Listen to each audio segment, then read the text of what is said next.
You wanted the best. You've got the best podcast. The hottest podcast in the world. The Chris Voss Show, the preeminent podcast with guests so smart you may experience serious brain bleed. The CEOs, authors, thought leaders, visionaries, and motivators. Get ready. Strap yourself in. Keep your hands, arms, and legs inside the vehicle at all times, because you're about to go on a monster education roller coaster with your brain. Now, here's your host, Chris Voss. Hi, folks. Chris Voss here from thechrisvossshow.com. There you go, ladies and gentlemen. Welcome to the big show. We certainly appreciate you guys being here. As always, the Chris Voss Show is the family that loves you, but doesn't judge you, at least not as harshly as the rest of your family. You know, you can't pick your family, but you can pick the Chris Voss Show as your family. See how that works? But just remember, just like your family, we still won't loan you money. Made that up for you for the show, so there you go. As always, we have the most smartest people on the show. Refer your family, friends, and relatives, though, to the show. You wanted them to be smarter. That way, when you talk to them over, the coming holiday dinners, that Thanksgiving dinner and Christmas dinner, assuming they still invite you, they'll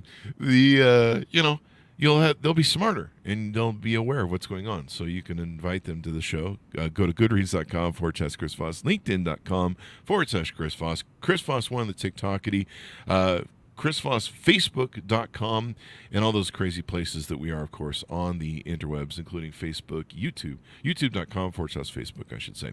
We have an amazing young man on the show with us today. We're going to be talking about his hot new book. He's a multi-book author, and we're going to be talking about his book that he has coming out August 11th, 2023.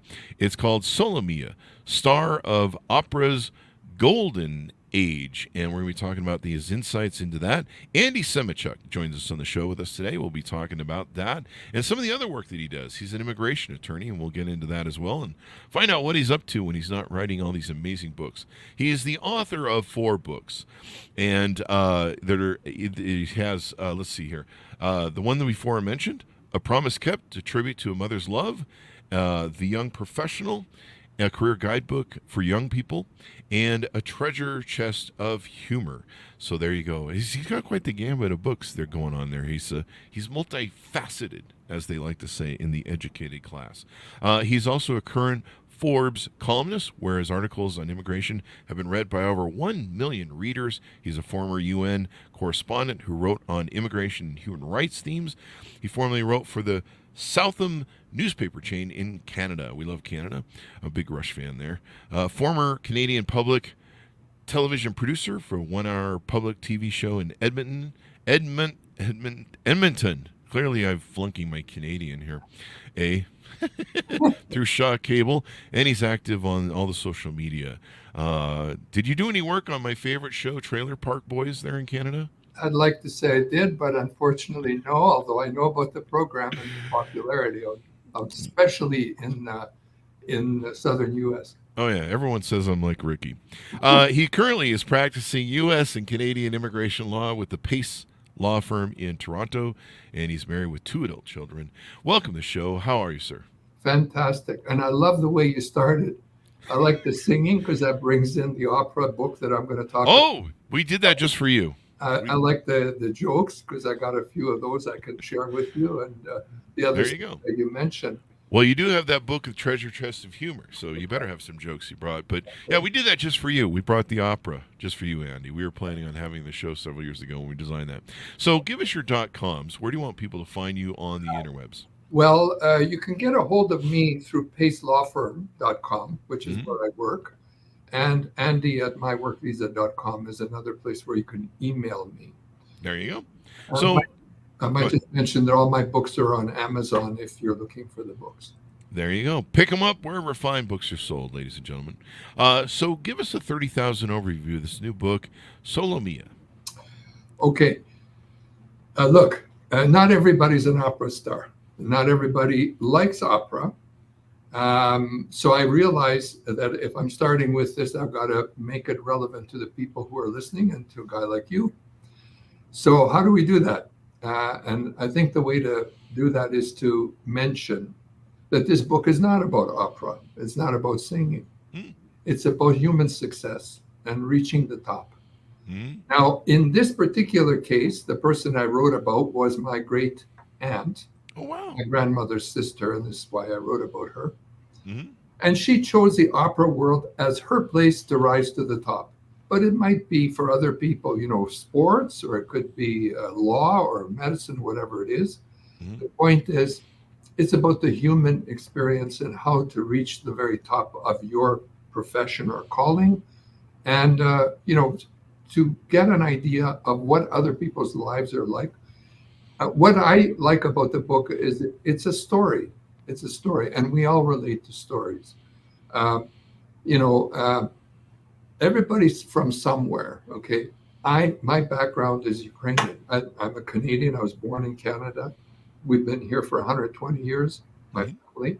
But back then, my background is Ukrainian. Like others might be Italian or Jewish or whatever the background. That's my background. Mhm. And as a result, because it was a family member, I took an interest in her. And one of the things that intrigued me was, although she was the world's top soprano in the first decade of the 20th century in the world, and she was singing with the greatest opera stars of her age, people like Caruso. She was performing with people like Puccini and people Mm. like Toscanini. Now, for many people, they may not know any of those names, may not know about that. But put it this way, she was, like today, a famous, shall we say, sports star or movie star or Broadway play star. She was at the top of her game back then. Mhm. And although the memory of these others, the people I mentioned, Caruso, Puccini, Toscanini, remains to this day. For some reason, nobody knows about this woman. Wow. Now, is it, I don't know, what intrigued me was, is it a feminism thing? Is it that she reached the top, but they don't want to talk about women? Or, what the heck happened? How come she's forgotten? All these other people are still around. And Yeah. remember, She needed someone to tell her story, I think. there you go. And that's what I did, is I told her story. Now, part of her story is she ended up behind the Iron Curtain as Mm. World War II started, and she never got out from behind the Iron Curtain. Mm. And so her legacy was sort of tamped out by virtue of that fact. The other people were in the West. Mhm. So, for example, Toscanini ended up as NBC conductor in New York. He was pretty famous Yeah. in New York. Puccini, because of his operas, continues to have fame worldwide. Yeah. And Caruso was as famous as, for example, Pavarotti was more recently, for those people who follow music in that classical music opera world. Mhm. Okay, but I want to talk to the people who don't know anything about opera and who don't care about opera. Those are the people I want to talk to tell them that there's a reason for them to take a look at this book, Solomia. Here it is here. You can see it. You wanted to say something? I was going to ask you now. I see on the header here of the promo I've sent. This has to do a little bit. Her story intertwines with Madame Butterfly, the opera. Thank you. And I was kind of curious how that played into her life. For those who don't know anything about opera, Madame Butterfly is one of the top operas of the world to this day. And this is the 120th anniversary of that opera's success. And the story behind that opera is worth telling. I'd like to tell it to you now. It's in the book, but I'll tell you the story. Puccini, back in the day, this is in the early 1900s, was the lead sort of composer of operas. And he was looking for a new opera, having already reached success in other operas. And one day he traveled to London and attended a play that was on in London about a Japanese geisha girl who fell in love with an American naval officer when the American Navy opened up Japan in the 1800s.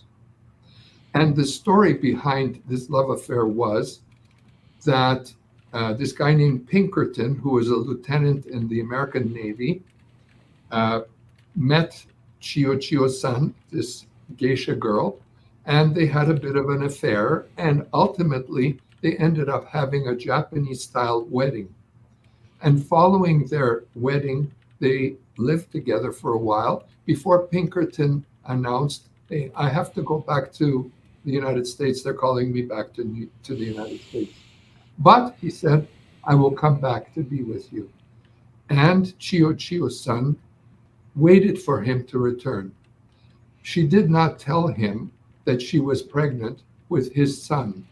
He left and was away for 4 or 5 years until he returned. By that time, the son was 4 or 5 years old, and Chiyo's son was ecstatic that he had returned, but learned that he had brought with him in tow his new American wife. Mm-hmm. And so a crisis developed. The crisis is, does the little boy continue living in Japan with a geisha girl, or should he go back to the United States with Pinkerton and his new wife to lead a life in the United States? And they decide he should leave and go back to the United States. Oh. In one of the final scenes in the opera, Chiyo's son takes the boy off to the side and talks to him. And she says this to him as a parting, a few parting words. She says, "Look at this face. It is the face of your mother. Remember it. You will never see it again." Wow. And following that, the boys left off with Pinkerton, and she commits harikari and dies. Oh, It's a wow. very sad ending to this opera, but it's very Yeah. powerful. Yeah. So 120 years ago, Puccini, having written this opera, put it on at La Scala, the biggest opera theater in the world, number one opera theater in the world, with some great stars. A lady named Storchio, who played the lead role, Mm-hmm. a man named Giovanni Genatello, who played the lead male role, and so on. To his misfortune and disappointment, the opera was whistled down and booed out. Wow. So after one performance at La Scala with some of the top stars of the world of that day, the opera failed. And the next day, all the newspapers wrote, "Puccini bomb, no good." Wow. And he was crestfallen. Like he loved this opera, but Yeah. the audience just couldn't stand it. Isn't that amazing? Because it's became Yeah. so huge. So he went to his best friend, or one of his best friends at least, Toscanini, and cried on his shoulder, saying, "Look, Arturo, I don't know what to do. This beautiful opera has been put down. What should I do?" Mhm. And Toscanini said, "There's only one lady who can help you resurrect this opera and make it worthwhile. Go see Solomia." Solomia Krushelnitska was her name, Wow. who is my great aunt. And he did. And she, who was then at the top of her field, the top soprano in the first decade of the 1900s, was faced with this dilemma. Mhm. It's sort of like, say, Sandra Bullock being asked to play in a film that just bombed with Julia Roberts. Do I take this on? Why would I? Yeah. Why? They were friends. And she said, "Okay, I'll do it." Wow. And they started, rewriting the opera and putting it on. She wore a Japanese outfit, a kimono, for 2 months straight, every day, to get herself in the role. And the Wow. problem she faced was she was 30 years old, just over 30, and she was Mhm. playing a girl who was 15 years old, the Chiyo-san role. Oh, wow. But the world was, the opera world at that time was in doubt. Like, could she do it? And is this thing going to make it or not? So they all clustered into this theater. It's a Theater Grande, Teatro Grande in Mhm. Brescia, which is about 60 miles from Milan, where La Scala is. Mhm. And on the relevant date in 1904, they performed the opera. Wow. And unlike the La Scala performance, the audience, in this case, loved it from the very first act. Wow. So it was really her that made the difference then. It was her. Wow. At the end of the opera got 7 standing ovations. Wow. Puccini was so nervous during the opera, he smoked like a chimney. He smoked like 2 packs of cigarettes. Everybody was really apprehensive. Even the audience was apprehensive. Everybody was apprehensive. But it was a great hit. And it went on from there. Salomia performed it 100 times before she gave the script back to Puccini and said, okay, that's it. I'm not going to perform this opera anymore. She went on to her operas. There you go. And it probably propelled her to higher success than she had. Is that? It's fair? True. Mm-hmm. Now, this is a lady that performed all over the world. So she performed in Europe, South America, North America, in Africa, etc. For example, in 1928, this Salomia Krushenitska came to New York.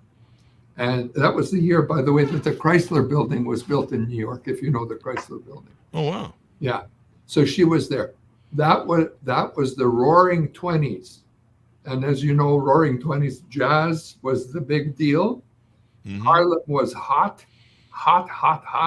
Duke Ellington and all the guys were performing out there. And so she came, and she loved all kinds of music. She performed in New York, in Philadelphia, in Chicago. She even went up to Canada. She performed in Montreal and in Winnipeg. Now, in 1928, going out to Winnipeg was a 3-day train ride. Mm-hmm. It was the Wild West. Some guy came to her performance in Winnipeg from Yorkton, Saskatchewan. It took him a whole day to get down to Winnipeg. But anyway, so she performed there, and then she went back to Europe, of course. And now, what happened to her, and this might lead us into the other part of a discussion we had before we came on here. Mm-hmm. In 1939, after her, now she married an Italian guy, Riccione was his last name. He was the mayor of a town called Viareggio, Mm-hmm. far from Milan on the coast. They lived together for 20 years. She had a very happy life, and then he died in 1936. She looked after his affairs and so on, put everything in order, and then in 1939 took a trip to Poland, to eastern Poland, just in August, just before the Molotov-Ribbentrop Pact was signed, and just before Hitler invaded Poland to begin World War II. And she got caught behind the Iron Curtain, and she lived in that area of the world from 1939 all the way to 1952, when she died. But she was cut off from the West and cut off from all her colleagues. Oh, wow. And, Ukraine was then under the Soviet Union, and she ended up under the Soviet Union. She died ultimately, as I say, in 1952. That's horribly unfortunate. Yeah. Yeah. So the answer to the story, or the questions, and I hope this is not overdoing it here, is her colleagues like Toscanini and all these guys. They were in the West, so they just carried on. Yeah. She could not carry on because she was cut off from them. That's unfortunate. I imagine that hurt her legacy. Yeah. The behind the iron wall sadly changed a lot of lives. Yeah. So there you go. But it's great that you're telling her story now, so that it's getting out there. There's so many stories that were lost in history. Some of it was whitewashing, and here in America we had a lot of that going on. So when you were growing up, through your family, did you hear the stories passed down about her? Well, I'll just tell you this little part. About 1957, 58, I came home as a small child for lunch from school, and I'm sitting at the kitchen table in Edmonton, Alberta, Canada. I don't know if you know where that is, but north there, right? Yep. The Oilers lost to Florida, so they're all disappointed up in Canada about that. Anyway, that's hockey. They'll get over it. Yeah, they will. That's true. Next time. I'm gonna get hate mail. Anyway, I'm sitting at the kitchen table. My mother comes in with the mail. She opens the letter. She says, "Oh, Tata Solomia pomerla," in Ukrainian, Oh, which wow. is, Aunt Solomia has died. And that was the first time I ever heard of Aunt Solomia, the opera star. Later, it took, like, my people, my family did not want to talk about World War II and what was going on over there. So it was hard to get information about her out. But over the years, after traveling to Ukraine and visiting there, I learned more and more about her to the point where I decided, hey, nobody out in the West knows about her. It's time to tell her story. And that's why I wrote this book. There you go. Now, you've written a lot of different books and covered different gambits, but this is an amazing story. I mean, Madame Butterfly, I mean, can you imagine if that had never succeeded and just gotten buried 120 years ago? But Like, now that you mention other books, I mhm, know you're interested in leadership. We were mhm. talking about that earlier. Yes. And just like in terms of what your interests are and what you wrote about, I've written a small book called The Young Professional. Ah, It's a career guidebook for young people going into the professions, and it's all about leadership. mm-hmm. There you And go. I, look, uh, I'm not God. I don't, I'm not some great guy. I've been working as an immigration lawyer and so on. But I have a few tips for young people that I picked up over the years Mm-hmm. because I've worked with thousands of young people, getting them work visas and so on. Mm-hmm. Lawyers, doctors, engineers, everybody, school teachers, the whole works. So I picked up three concerns that most people, young people in particular, but even people our age, have that are dominant in our lives. And the three concerns that I found very interesting were money, time, and balance. Those are the three concerns. Most people have one or two or even three of those concerns that are dominating their lives. So I wrote this book, The Young Professional, talking about those concerns and how to deal with them. And just very briefly, in terms of in terms of, for example, money, the key there I find to be to find your unique ability and put it in the service of others. Ah. This is the way that you can best compete in the marketplace. Why? Mhm. Because it's your unique ability. Other people don't have this ability that you have. Mm-hmm. And putting it in the service of others makes it affordable and worthwhile for others. In the area of time, I talk about, this is a big thing for leaders, is time. Mm-hmm. I talk about the 80-20 principle, Pareto's principle, that 20% of the people do 80% of the work. The 20% of the people make 80% of the money. Mm-hmm. In anything you do, 20% of what you do gets 80% of the results. Mm-hmm. And so that's about time and how to use time. And in the case of balance, I talk about what are your values as a leader. What are the values that you cherish?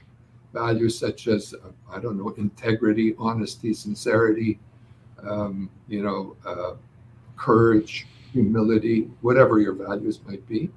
Mm-hmm. And if you can imagine like a pie chart, and parts of the pie being, the values that you identify. And I can't tell you your values. Values are values to who? To someone. Your values. So you have to identify them. But whatever Mm-hmm. they are, you might say God. You might say, money. You could say, art, or whatever it is. Your values. You put it in a pie chart, and then you ask yourself, how much time are you devoting to each one of these values? And if, like Van Gogh, who spent all his time painting and ignored everything else in his life, he was a genius when it came to painting, Mm-hmm. but he was a catastrophe when it came to looking after his own life. And his brother had to step in and help him, otherwise he would have been, like finished. Yeah. It. So, so balance. Definitely, you got to have balance. Definitely. So let's touch a little bit before we go out on what you do as an immigration attorney. Talk to us about you do U.S. and Canadian Right. immigration lawyer. I might, me being America, you being in Canada. Oh, Canada. Singing your national anthem there a Yeah. little bit, Yeah. very badly. I think I have to say it with a lot of boots, don't I? Right, Anyway, right. Yeah. boots and sorries. So I'm working on my Canadian language I'll give skills. you a story right away about Canadian. Go ahead. Okay. You know, when Canada was being formed, they were having a big debate in Parliament. What should be the name of the country? And they couldn't agree. They were, just arguing left and right. And finally, Sir John A. Macdonald, the leader, called all the other leaders together in a room. He closed the door, locked the door, and he said, "Gentlemen, we're going to sit around this table and we're going to debate until we get a name for this new country of ours." Oh, wow. And they're debating and they still couldn't come up with a name. And then finally he said, "Okay, look, each one of you is going to pick a letter and we're going to go around the table with the letter. And from those letters, we're going to make up a name." And they did. They agreed. So the first guy said CA, and the second guy said NA, and the third one said DA, and that's how they came up with the name Canada. Are you serious? No, that's a joke. CA, you know how Canadians You talk. got me. CA? Hey, Yeah. okay. It grows on you. All right. Take a day or two. You'll catch it tomorrow morning. I just got had hard. I'll give you one other one. A guy goes on a boat cruise. What now? Okay. Guy's in a bar. There you go. He says to a guy next to him, he says, "I speak 3 languages." Guy next to him says, "What? 3? What languages do you speak?" He says, "I speak English, I speak French, and I speak Spanish." And the guy said, "Say something in Spanish." And the guy says, "Auf Wiedersehen." The guy says, "That's not Spanish, that's German." And the guy says, "Well, in that case, I speak 4 languages." So you have some fun with it. Anyway, Oh, there you go, my friend. There you go. you were asking about immigration. Yes. And what you do there. Yeah. Well, I'm going to introduce one little thing to you. The debate right now is about the southern border. What the hell's going on there? How come so many people are coming in here? How do we address this? Is that your southern border or our southern border? Yours, mine, and yours. I'm a U.S. immigration lawyer. Like, I practiced 10 years in Los Angeles, 5 years in New York. I got it. It was happening to the United States. And There you go. like, I get it every day. And it's a concern of mine, as much as it is of everybody else. But here's the thing. The world is a very complicated place. No way. You Like sure? right now, there are over 100 million people in the world who have no place to live.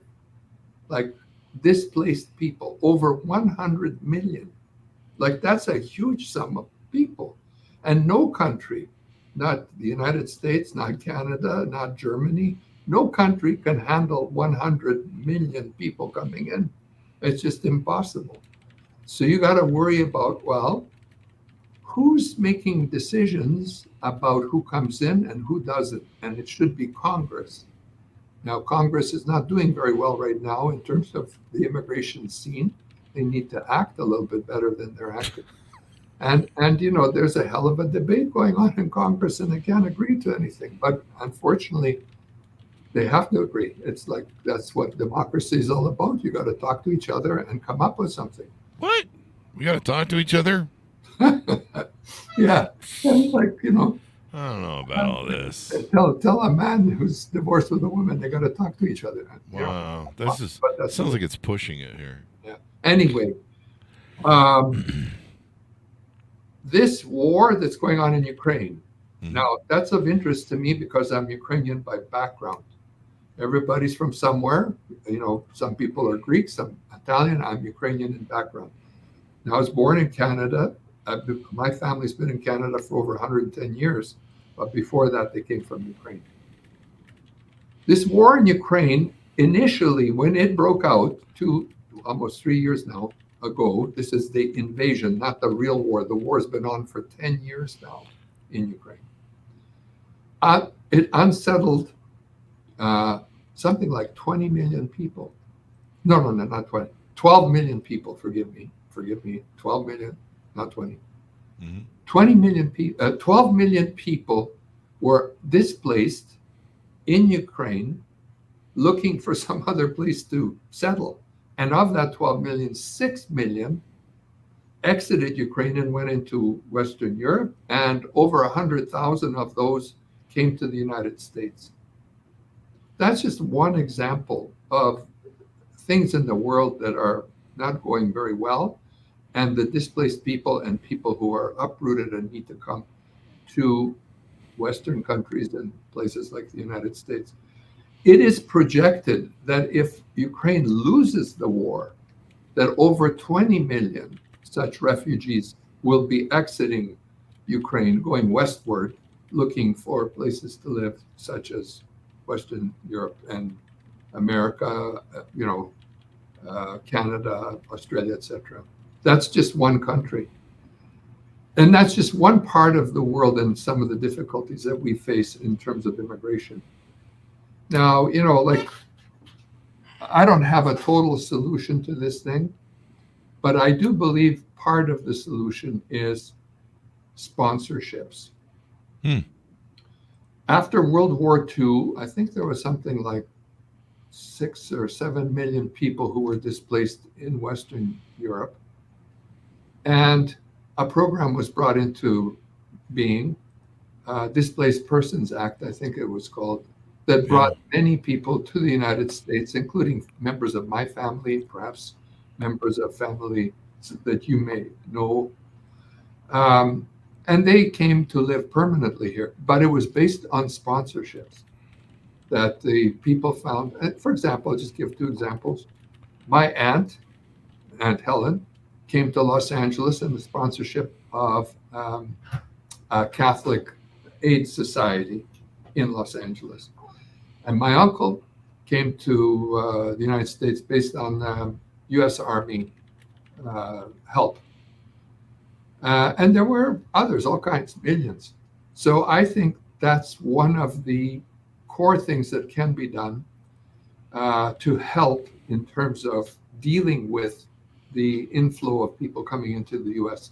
If you got a family member or you have a profession or a professional, such as you're a teacher and there's teachers in the U.S. that want to sponsor you, or some other connection, perhaps you're, a Mormon and you got Mormons that are willing to help you, whatever it may be. I think that's a good way to bring people into the U.S. Those kind of people should be allowed, assuming they're not criminals and they're not, like crazies. Well, most Americans are crazy, I think, so. Would be a way of bringing them in. Now, that's not going to solve the problem of 100 million people or even close to 100 million people. But it is a way, I think it's a good way to chip away at the problem. And I think you have to have serious issues or a serious approach to getting that southern border under control. And that's stuff they're dealing with. Anyway, that's my 2 bits about the southern border. There you go. And so if people are interested in immigration to the U.S. or Canada for help, how can they reach you? Well, the best way is to contact Pace Law Firm. Semotiuk at pacelawfirm.com is my email address if they want to reach me that way. There you go. And your website, right? Yeah. Now, I have a personal website. It's called myworkvisa.com. And on that website, myworkvisa.com, all my books are listed there. And I talk about stuff that I do, such as what I'm doing right now here with you, Chris. And, you can look up stuff on me there. There you go. People like to do that and stuff. Right. So there you go. All right. So we'll give us your final thoughts on your book. Tell people the pitch out to pick it up and where they can get it. Okay. As far as all the books are concerned, they're all on Amazon. If you want the book about Solomia, look up Solomia, Star of Opera's Golden Age. on Amazon. You'll find it. The book looks like this with a Mm-hmm. golden cover. Same is true for the other books. Just look up my name, I guess. Um, One last thing I would like to say is, look, the war in Ukraine is ongoing now for some time. Any help and any support that people are willing to give is something that's greatly appreciated. If I may draw an analogy, if someone broke into your house and then told you, I want to live in your house, I'm going to be living here from now on, I don't think you'd be very happy about it. That's what's happening over there. So Definitely. thank you for allowing me to be on your show and to share my thoughts with you and to be with you. Thank you for coming. And our thoughts are always with the people of the Ukraine. We want to see that war end and their lands returned to them. And it's just devastating that in 2024 this is going on. You would think we were over this thing, and I think a lot of people thought, we're over all the wars and stuff. But no, here we are. Sadly, there's evil people in the world, folks. That's why we need to all be the best we can be and elect the best people that we can elect that support democracy and freedom. Thank you very much for coming on the show, sir. We really appreciate it. My pleasure. There you go. And order up the book, folks, wherever fine books are sold. It was out August 11th, 2023. Solo Mia, star of the opera's golden age. And, of course, you haven't checked out Madame Butterfly. It's one of the greatest operas ever. It's one of the most popular, most sung probably operas ever. So there you go. It's brought to you by this wonderful relative of Annie. And so now we can learn more about her and the world can know. Well, thanks so much for tuning in. Go to goodreads.com/Chris Voss, LinkedIn.com/Chris Voss, Chris Voss1 on the TikTokity, Facebook.com/Chris Voss, YouTube.com/Chris Voss. And if you want to buy me a coffee, you can go to buymeacoffee.com/Chris Voss. Thanks for tuning in. Be good to each other. Stay safe. And we'll see you guys next time.